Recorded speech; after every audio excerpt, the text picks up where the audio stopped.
I'm your host, Jason Hopcus, and honored to have Darius Wise with me today. Leading at the highest organizational and leadership levels, Darius has a deep passion for helping both leaders and organizations thrive and reach their full potential. He serves as the president and CEO at Red Rocks Credit Union and is deemed by his peers a leader of leaders. Darius was selected as a 2024 Titan 100, one of Colorado's top CEOs and C-level executives. Darius has over 15 years of executive leadership experience and excels in all aspects of organizational and people leadership. He has a track record of leading turnarounds, building healthy cultures, driving results, change management, and managing diverse leadership teams towards success. He has also served several organizations as a member of their board of directors. Darius received his bachelor's degree from Morris Brown College in Atlanta, Georgia, pursued theological studies at Denver Seminary, and is an alum of MIT's Sloan Leadership Program. Darius is a sought out communicator and consultant around the country. In his spare time, he enjoys reading, golfing, running, and ultra competitive family cornhole tournaments. He lives in Aurora, Colorado with his wife, KJ, and their 4 children. Darius, I am thrilled to have you here today for a conversation that is so necessary. You know, when we think about youth, I cannot not think about the fact that how are we as a society doing a better job of preparing our youth to manage their finances, to really move into the world with confidence that, not only can they earn a living, but then be able to budget those dollars that they earn. So thank you for your willingness to be here today and to share more with us about you and how we can support youth today. Yeah, Jason, such a pleasure and love the work. One, we as a team at Red Rocks, we just adore NAMI and the work that you and your team are doing to support Coloradans everywhere. And so, thank you guys for the work that you guys do. I see us, the partnership is such a strong partnership just because of the impact that money has on our daily lives. Right. You guys are covering the end of the spectrum surrounding mental health, and we get to cover the spectrum surrounding financial health, which, as you know, are all interconnected. And so, it's such a pleasure to be with you guys today. Well, thank you. The feeling is mutual. And to start, and I mean, I read your bio here, and you've got some impressive things going on. Tell us a little bit more about Red Rocks Credit Union. Who are you guys? And I know service is kind of the heart, the core of your business, but tell us a little more bit more about you guys. Yeah, yeah. Red Rocks Credit Union started very simply with a group of people, just like every other credit union, started with a group of people wanting to create a better future for themselves, their families, and others. In 1979, a few employees from Martin Marietta, which is now Lockheed Martin, one of the largest employers in the country, they decided to pool their financial resources together to help bring the dream of their family and fellow employees to life. And so, with what we say is with a deep sense of hope and belief in the possibility of what could be, our mission is grounded in the very idea that our members are the central focus of everything that we do. That's what's unique about credit unions. We are member centric. We don't serve at the behest of shareholders, we serve at the behest of our members. And so, their hopes, their desires, their aspirations are what we aim to help achieve. So we're always armed to help build the financial future of our members. That the financial future that they dreamed of is the way that we say that. And our purpose statement is super simple. It's 2 words: enriching lives. We aim to enrich the lives of every person who walks through our doors. We want to make their lives better from a financial perspective. I love that, and that's such a wise mission, and the simplicity of it is so important. As we imagined this conversation and having it today, we had talked a lot about, how you would serve in this conversation. And I guess from your perspective of having done this, I know you're a dad of teens also, like, let's level set the conversation. Why is this conversation about youth and finances so important to have from your perspective? Gosh, Jason, it's so critically important to have for tons of reasons. I think chief among them is um, the next generation of entrepreneurs and parents and teachers and contributors to our society are our teenagers. And so preparing the next generation to think well and to live well in relation to their finances couldn't be more important. Um, the percentage of kids, of teenagers who are not having critical conversation around the topic of finance. And what I call critical conversation is anything pertaining to how to manage money in the household and the parent's role in that, parent or guardian's role in that can't be understated. And so it is pivotal. Our financial health is such a key component to our overall well-being and wellness. And so preparing the next generation of teenagers and consumers and leaders is critically important. I couldn't agree more. And when you think about youth and finances, and again, you just underscored for us how important the role of a parent or caregiver is in that. Are there some fundamentals that are kind of the foundation that this conversation is built upon? Absolutely. Yeah, I would say there are four fundamentals that I speak to. And again, as you mentioned, I'm a parent of four teenagers. And we talk about four fundamentals. The importance of, I think every teenager should understand the importance of budgeting.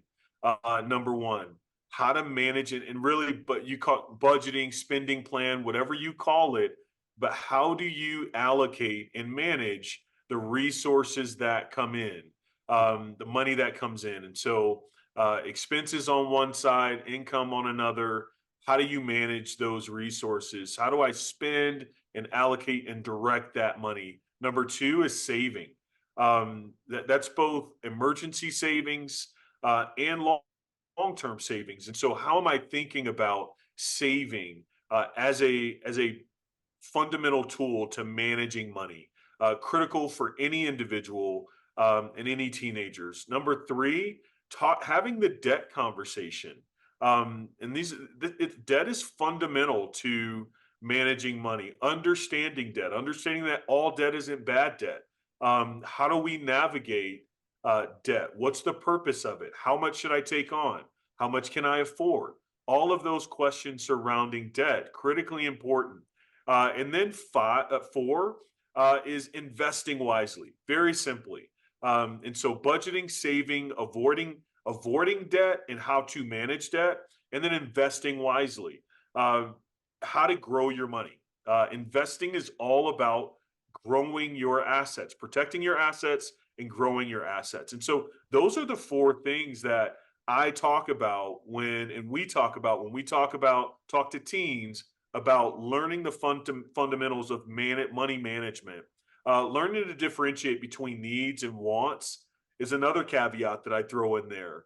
The pair of Jordans or the PS5 video game Right? may not be a need. Learning how to distinguish between needs and wants, so important for teenagers. Also, understanding the power of compound interest, going back to investing, how I grow my money, critical for teenagers to understand early. And so these are conversations that I am having, my wife and I are having in real time. Right. And so, yeah, we talk a lot about this. And at Red Rocks, we pride ourselves in making sure that these are conversations that our financial advocates are willing and able to have with investors and potential members. I love that, and I like the simplicity of how you boiled down, kind of the four elements that go into this conversation foundationally. I guess if I'm a parent who's listening, and maybe I'm not great at any of those things myself, where do I begin? Yeah. Yeah. I think, you know, one of the common mistakes that we make as parents and or guardians is what you just said, Jason. And quite frankly, it's tough. Some of us didn't grow up in a household that prioritized this conversation Right. or even taught this conversation, had this conversation. Some of it was kind of the don't ask, don't tell. if you will. So where I start are those few places. I mean, allowance, very simply, is a practical tool that we encourage parents to start with. And that dollar amount that you give your kids weekly or biweekly or monthly can range and vary. But the point is giving them resources, allowing them to earn resources. I always believe that allowance should be tied to um, You did an something to get activity, yeah, this. doing something.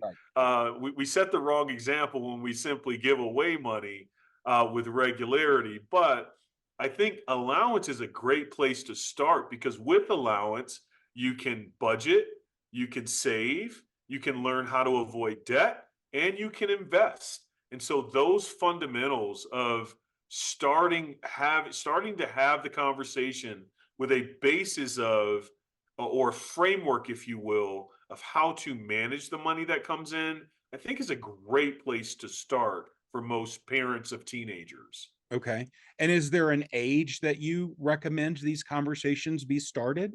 Oh man, I you can't start early enough, right? Whenever you're, we started as early as 5 years Okay. old, having those fundamental conversations of saving. The old school proverbial. We're a little bit older, Jason, but the old school proverbial piggy bank, Right. um, the savings account. You can start as early as in my opinion, 5 years old, teaching the principles of managing your money and budgeting your money. But I think, you know, when we started actively having those conversations with regularity, those teenage years are really important. But whenever your kid starts to receive money with regularity, I think is a good time to start. Hence the allowance Right. conversation. When your kids are able to work, that's when uh, these these principles need to be in place. They need to be firmly rooted in the concepts of how to manage money. And so I would say anywhere between that 10 to 13 age is when they are really starting to grasp those concepts more clearly, is what we've seen as parents. Well, and I really appreciate the starting simply and the focus and the role that you play as a parent in creating some sort of allowance structure. Once you've done that for your kid, I know there are other steps that build upon that. Like, what are the next steps? Like, what I love about having an expert like you here today is we have the chance to really get it from the horse's mouth, so to speak, of how do we do this practically. You are viewed as an expert in this space, so I've decided to give my kid an allowance. They're doing X number of things and they get money in whatever term we decide and frequency we decide. What do I need to do next to ensure that that's not just going to them having a shopping spree at the mall? Yeah, I think some common mistakes that we see young people make with finances and how to avoid them. I think some of the common mistakes I see is overspending. Okay. This is probably the first one that I see with regularity. They're so excited to have this newfound money is freedom, right? If you boil it down to brass taxes, money is freedom. It creates a level of freedom, and when teenagers get that, 50 first $50 or first $25 allowance or $100, you name it, they feel a sense of liberty that I have my own. And the common mistake is when I get it, I spend it. Right. And so one of the ways that we help them, avoid those pitfalls is, again, what's the framework? What framework have you shared that helps them immediately practice the the discipline of managing your money effectively? And so when I get it, it's too late to plan. The plan has to be in place. So I would say the first practical step is planning. And Okay. budgeting is all about planning. At the end of the day, that budget helps me to plan. Uh, for how to allocate those resources. And so think every dollar has a name. That's a Dave Ramsey ism. Right. Um, every dollar's got a name. And so no dollar left behind, right? So I'm allocating and directing my money, whether that name is savings, whether that name is, and savings can be done. A lot of times savings gets a bad rep because in a teenager's mind, it's like, well, this is money that I can't touch for any reason. Well, no, you can create a savings account for the new pair of shoes you want. You can create a savings account for the game you want to buy, the really cool game that you want to buy, or a savings account for most teenagers. First savings account is kind of for my car. Right. That other kind of point of independence and liberation for teenagers is the car purchase. And so I would say primarily planning, the first practical step is budgeting. Planning around how do I allocate the resources that I'm receiving so that I don't fall into the common mistakes of overspending, not saving enough, ignoring financial planning. To avoid these things, creating that budget, in a portion and saving a portion of that income with regularity, and then educating yourself around the basic financial concepts, right? This is where discipline comes in. Money management is all at the core is all about discipline. Right.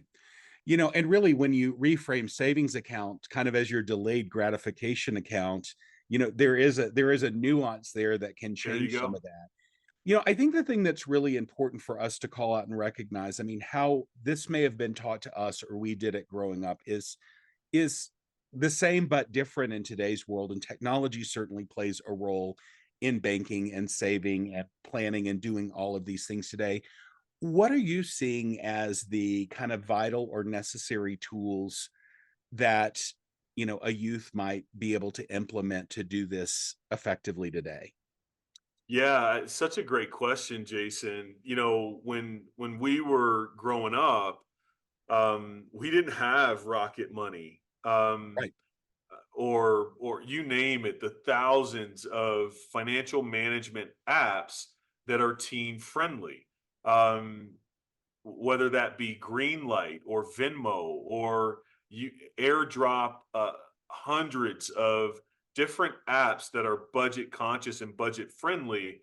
I think teens can use budget apps, spreadsheets.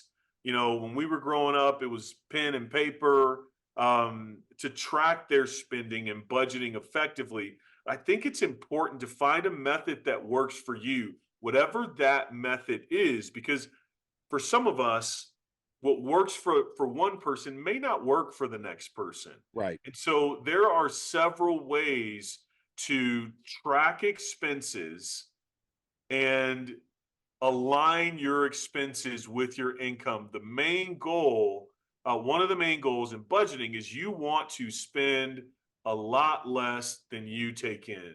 Living below your means, practicing what it means to live below your means is a critical discipline for kids to begin practicing, for teenagers to begin practicing at a young age. And so the What most does that important mean? thing is Help me understand living below your means practically. If I'm listening, I mean, obviously I know the construct is to, spend less than you're taking in, but help us understand what that really looks like practically. Yeah, I think more practically living below your means, you hit the nail on the head. What I shared earlier is if you bring in, $300 a month, you shouldn't be spending $300 a month. That is living above your means. If you bring in $300 a month, you should be doing your best to be living at 50 to 70% of what you bring in. Okay. And so spending less than you bring in from a practical perspective is a discipline. And so that means that I'm not budgeting to spend $300 a month. I am budgeting to live in terms of my expenses at 150 or less dollars a month, and saving a percentage, because again, every dollar has a name. And so that margin, what's left, is allocated, but it's not allocated towards expenses. It's simply allocated towards savings or investing or being living generously. However, you do that, giving to an amazing nonprofit like NAMI, however, you do that, but spending, investing, and giving generously, critically important to causes that we appreciate. But that idea of living below your means, I think, is one of the key steps to financial freedom. Right, right. Well, and I go back to how different the world is and how quickly things move today. And I mean, the integration of technology in many respects is fabulous, but understanding the fundamentals like you're talking about here really is kind of the foundation of that all of this is built upon. So Yeah. understanding those things first and foremost, and then deciding, are there tools that you want to integrate to help support you doing this? Like when I was growing up, we wrote checks. Like Yeah. nobody really writes checks anymore. We didn't have debit cards. I'm not trying to age myself here, but there are some things that are vastly different. But Yeah. really, at the end of the day, there's still, how do you exchange money for something? Yes. And I know that youth specifically are often targeted for credit cards and doing those things. And you had talked earlier about appropriate debt. You know, the unknown kind of dreaded credit score that we all are slaves to. Like, help us understand the importance and value of really understanding that model from the get-go, and then ensuring that you're taking the steps to hold yourself in high credit esteem to Yeah. the people that are making these arbitrary decisions about our credit scores. Yeah. Yeah. I think when you talk about credit, it's one of the foundational principles of managing your resources. Uh, some people, I mean, obviously it's your credit score, but I've heard it phrased as your leverage score. How much leverage can you afford to be given by financial institutions like ours and or others, many others? Teens should learn about credit scores and how they impact their financial future. They can start building credit responsibly by using a credit card responsibly, or paying bills on time, and keeping your credit utilization lower. The impact of credit can't be overstated. The impact of not managing credit appropriately can't be overstated. Right. And the importance of, how do I navigate a world where my daughter's eight one of my daughters is 18, and she immediately started to get just overloaded with credit card offers from credit card companies. And the beauty is, we got to have that conversation with her and prepare her for that moment when she could get her first credit card. And so, how to manage that credit, how to keep utilization low, what to leverage, what kind of credit cards are good credit cards to own for a first time borrower, what kind of credit cards should you stay away from? Um, High APRs, low APRs, all the things that go into making good credit decisions. But I think more importantly, that's where it starts, is understanding how to leverage credit for your benefit, and more importantly, how to manage credit well, so that that score continues to increase and you stay in a position where you can leverage credit whenever you need it. Right. That's the aim, is not to live on credit, not to overspend as it relates to credit, but to manage credit effectively so that when you need it, it is there for you to leverage. Again, leverage score, credit score, you name it, call it what you want. You just want to have it when you need it. And the way that you have it when you need it is to manage it appropriately. So we always, always, always, we preach to our kids, never late, never late. You never pay your credit card bill and or bills late. it is important to always pay on time. That enables you to continue to be in that realm of good credit score. Right. You're never spending to the limit of your credit card. If you've got a $500 limit, utilization rate needs to stay lower, and so you're not maxing that card out. So getting into the habits of regular payment, um, how to find the right card or credit card for you, how to manage credit responsibly. If you're getting a car loan, um, which car loans to go after. There are a slew of educational tools out there that can help parents prepare kids for how to manage credit appropriately and how to leverage credit appropriately, not just in the credit card realm, but any first time home buyers. You start to turn that corner uh, in your 20s and 30s. Education is critical, Jason, Right. to success as it relates to credit, because it is a complex concept for teens to understand and for parents to teach, but it's critically important to their financial freedom and financial success.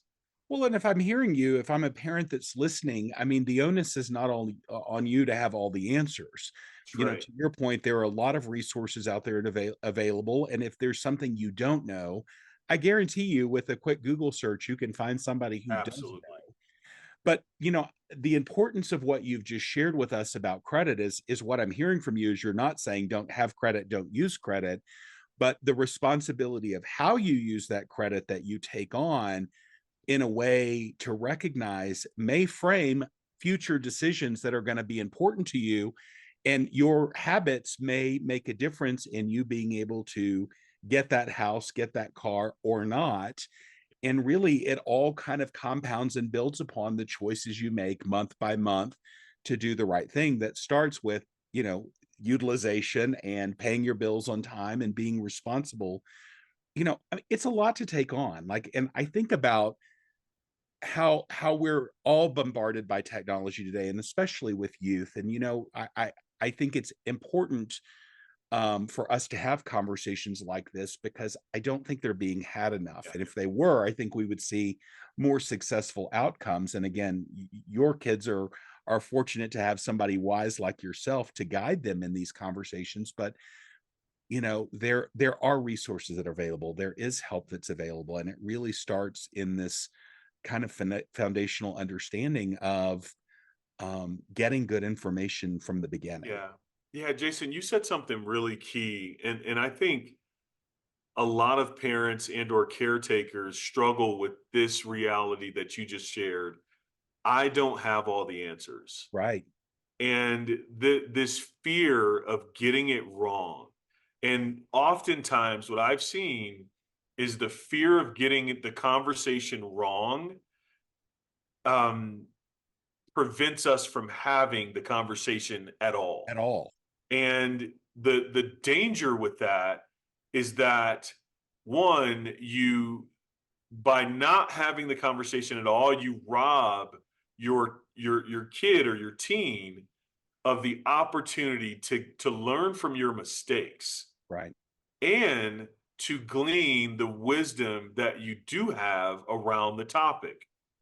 Most parents have learned from trial and error, or either you've learned from a good financial mentor that you've had in your life, whether Right. that was your parent or your uncle or a family member or a mentor. All of us have had financial, we've received financial education, whether that be formally or informally. The goal is to have the conversation with a framework that enables our kids to learn from the wisdom we've gleaned over the years. And Right. so I think what I would encourage most parents, all parents and caretakers to do is have the conversation, irrespective to whether or not you feel like you have all the answers. I just provided a good framework. And I love the sequence of questioning, Jason, that you've walked us through, right? Financial principles. Give me money management basics. We talked about budgeting, avoiding debt, good debt, bad debt.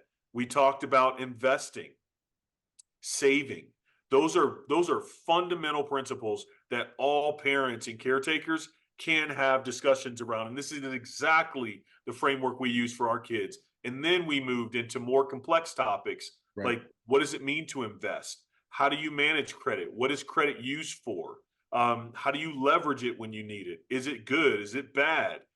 We answered those questions based on our experience and our levels of education. And where we couldn't instruct, we found the resources. We're all resourceful. We found the resources to where we could Well, and I think we're all fortunate to live in an age where those resources are plentiful and readily available with at our a fingertips. quick search.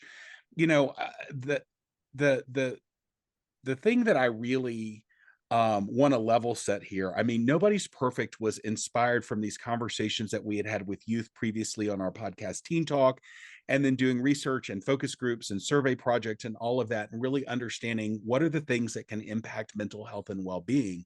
And obviously, finances are one of those things that are often kind of taboo and not talked about, and my goal was never to make any parent feel ashamed or bad that they don't have the experience or the knowledge to educate their parents. And frankly, this podcast was formed from that very understanding of, let's have experts like yourself come in and educate us all on the things that maybe we need to know. Like, we all have blind spots, and again, there are probably people listening who are phenomenal at this and doing a great job, and there are probably people who need some additional training. So that's why it was important for us to have conversations like these. And I'm just so grateful that we have somebody like you to educate us on, the value of and benefit of having these conversations. I want to go back to what you said earlier. You had a conversation, I think we were talking about those Jordans or the PS5s, about needs versus wants. Yeah. And I know today we're being so bombarded on, I mean, even think about myself as I'm scrolling social media and around all these opportunities to buy cool things that I think I may need. But educate us a little more about differentiating between needs and wants, because I think that's really important. That just because Instagram thinks we need it or TikTok thinks we need it does not mean we actually need it. That's so true. What social media says we need may not always be true. Right. Um, Although you can find some really cool wants on social media. The teens, in my opinion, Jason, I think that's a fantastic question. And it's one of the questions that I think either uh, learning to answer that question will unlock financial freedom for us. And so I think this question can't be understated. The importance of the question can't be understated. I think teens can differentiate between wants and needs by simply asking themselves if a purchase is essential for their well-being. It's number one. Okay. Is this purchase essential for my well-being, or if it's something that I simply desire, right? So that's the difference between a need and a want. A need is essential to my well-being. A need is food. I need food to survive, Right. right? That's a need. How much food, where I get that food from, can be a want, right? So eating out. This is a common mistake that I see for teenagers. DoorDash. I'm all for DoorDash. I'm all for Uber Eats and delivery services. But the upcharge on a DoorDash, if DoorDash becomes a daily habit, that can be expensive and can lead to overspending. Right. I'm talking passionately about this because this is where I'm coaching my kids. Um, don't spend your allowance on DoorDash 5 days a week. You will go broke quickly. That's a need. You have food to eat. And so prioritizing and asking that essential question, is this purchase essential for my well-being? Or is it something that I simply desire?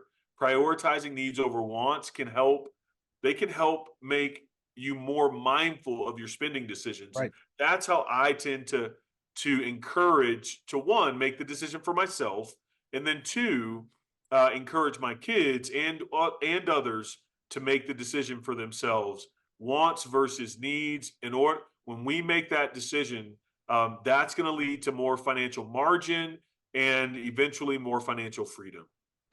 Well, and I love that. I mean, the difference between needs and wants. And I mean, there is an element that I think that we should address here. Like, if you desire something, you're not saying you can't have it or you shouldn't Right. have it. Like, what's the appropriate conversation to then discern, like, I desire this. What are the Yeah. questions you then discern to ask yourself around making that decision or not? Yeah, I've got a 24-hour rule, quite frankly. When I want something, I wanted a set of uh, golf clubs. I'm picking up the game. As you read in my bio, I've been a golf fan for years. I Okay. am starting to play the game. And so I went to Dick's Sporting Goods and I and before I went to Dick's, I did some research on the right clubs to buy. Do you buy the so here's how I delineate it between a need versus a want. I could have bought the really expensive top of the line set, but I'm starting to learn the game. Right. And so, do you buy the expensive top of the line set, or do you buy a maybe end, lower cost set to learn the game? And once I pick up the game and get a little bit more further along, then I may be able to make that investment. The way I delineate it between a need versus a want, not that I couldn't buy the more expensive set, but I chose based on a set of questions that I asked myself. Do I need the more expensive set to feel better about myself or for that to be a conversation piece on the golf course? Is it the best decision for me to buy the more expensive set? No, I can do this. I can learn the same game at a lower cost if I buy the less expensive set. And so discerning between a need versus a want is very personal. It is a personal decision that you have to make based on your financial position. If your financial position allows you to make the more expensive purchase and still have an appropriate level of margin, then you might be able to make that purchase unlike someone else. The need versus the want is a personal decision that you have to make as the consumer. You've got to own that deliverable, if you Right. will. You've got to be able to make that decision yourself. Well, and what I loved about what you just walked us through was this real intention around, this is deeply personal. You have to make that choice. And in the example you gave us around golf clubs, the reality is you may have bought the expensive set and decided you didn't like golf, and you've just wasted money on some clubs Exactly. that, maybe you can sell them or not. But, like, so I think there is an element that what you're sharing with us is really important for somebody to kind of get plugged into themselves and ask some important questions around, not only do I want this, but what are the next steps of why I want this? Yeah, And Jason, is ultimately that going to benefit me? there you go. I shared earlier. I shared I've got a 24-hour rule, and any big purchase that I make, and big purchase can it's a relative term, but big for some can be small for others. Right. Again, it's about where your financial means are, where you are in terms of your budget. And so, a big purchase for me um, is X amount of dollars. And so, if I'm going to spend over, let's just throw a number out there. If I'm going to spend over $200, I sleep on it 24 hours, and that's not my number, but that could be a number for a teenager. Right. If I'm going to spend over $200, I sleep on it for 24 hours. That helps. And in that time frame, I'm asking myself those questions. Do I need this or do I want this? Right. If I need it, why do I need it? If I want it, why do I want it? And that's not to say that I never buy any of my wants, but where's my budget? How much money do I have to spend this month? Have I overspent? Where's my savings account? How much money is invested? Have I handled all of my financial responsibilities. Right. And then I'm making decisions that are more wants driven versus needs driven. Again, it's a very personal, based on your set of circumstances decision, but those are some of the ways that I parse out needs versus wants. Typically, when I sleep on it for 24 hours, I don't feel as passionate Right. about the purchase the next day. I have a similar sleep on it policy that also serves me well, like what you're suggesting here. I guess I'm wondering though, being that we're so bombarded and online life is so important in a teen's experience usually, how do you discern when something's coming out with at you and you want it in that moment? Like what how do you strengthen that muscle? Yeah, practice. The short answer is practice. You've got to practice a lot of financial health, and you think about it: physical health, mental health, financial health. All of this boils down to discipline and habits. Right. The more disciplined you are at making the right decisions, the more consistently, my trainer calls it stacking the days. When I don't feel like getting up and going, he just reminds me, Darius, stack the days. And basically, what he's saying is, Darius, stack the days of doing what's right with consistency. And Okay. over time, that's how our savings builds, right? That's how good financial habits build. That's how good mental habits build. Doing the right thing with consistency, and you making the right financial decision will become second nature.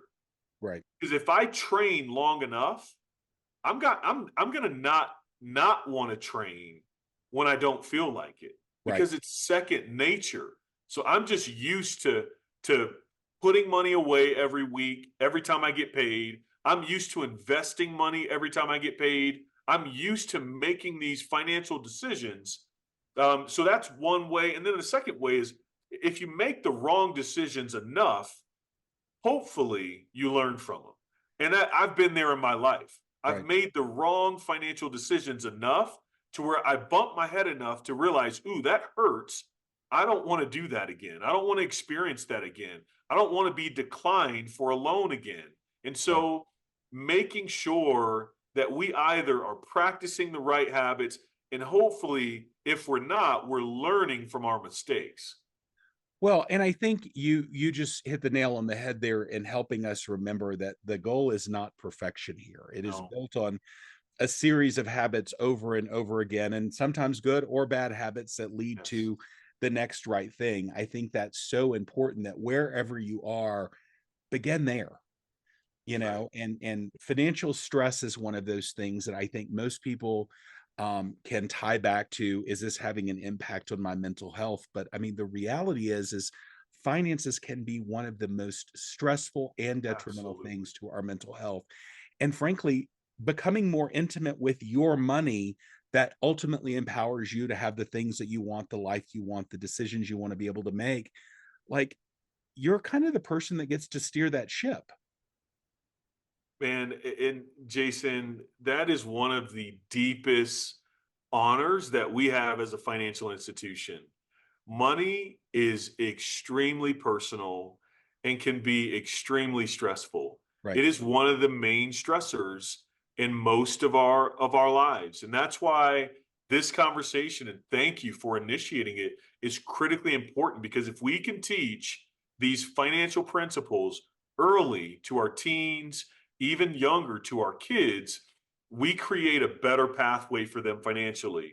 So it can, financial stress, as I mentioned, can be a significant, it can have a significant impact on our mental health. And we've seen that, leading to anxiety, depression, and other issues. But ways to mitigate this stress include seeking support from friends and family, practicing stress reduction techniques such as mindfulness or exercise, a good walk. You'll be blown away with a good walk.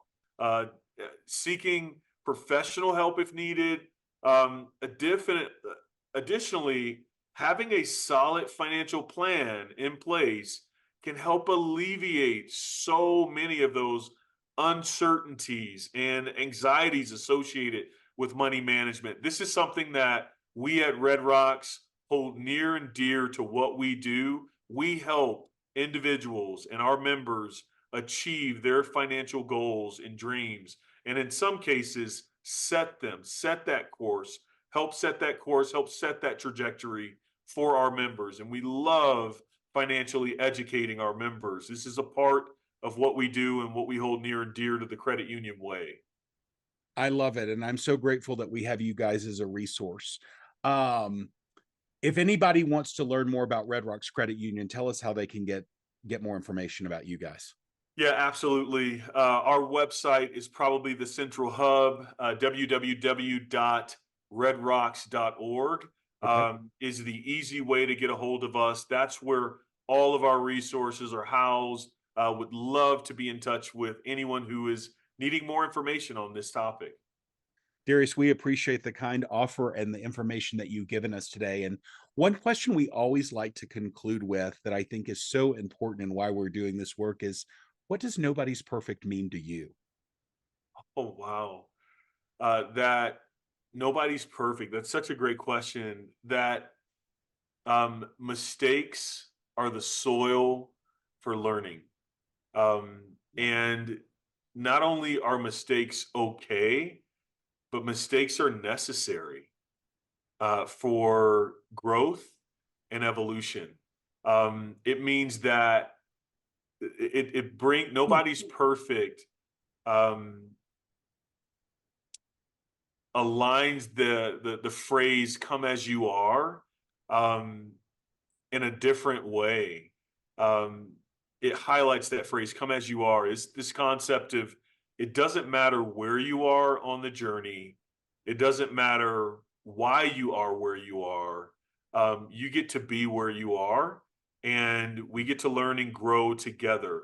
All of us are consistently evolving as human beings in the human experience. And so that idea of nobody's perfect is probably the safest phrase that we can hear as humans because it gives us permission to be where we are. And you can't change unless you first identify with the reality that you're dealing with. I like to say reality's our friend. Um, I heard that from a friend of mine and a business mentor. And it's so true. Reality is our friend. It's not our enemy. It's our friend, and owning our reality is really important if we plan to move forward and grow. And so I love that statement. I love that. Thank you. That's beautifully stated. And thank you for being here today. I'm so grateful to you for your wisdom and your education on a topic that just needs a lot more attention.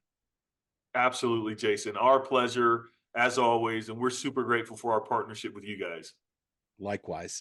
And to our listeners, thank you for being part of the Nobody's Perfect community, dedicated to supporting, inspiring, and empowering youth and families. We hope you enjoyed today's transformative conversation. Together, we are dismantling stigma and providing solutions for mental health and well-being challenges so everyone can thrive. Join us every other week on cozy101.com/imperfect or on your favorite streaming platform to continue embracing our shared human experience. If you or somebody you know is struggling with mental health, visit us at nobodysperfect.community to get immediately connected to a hub of clinically approved mental health resources and tools designed to support you wherever you find yourself on your journey. And also be sure to follow us on at Nobody's Perfect Community on Facebook, Instagram, YouTube, and TikTok. I'm your host, Jason Hopcus, and it's been a pleasure having you here. Stay connected, stay inspired, and remember, nobody's perfect because perfection isn't real. Your story is. Until next time.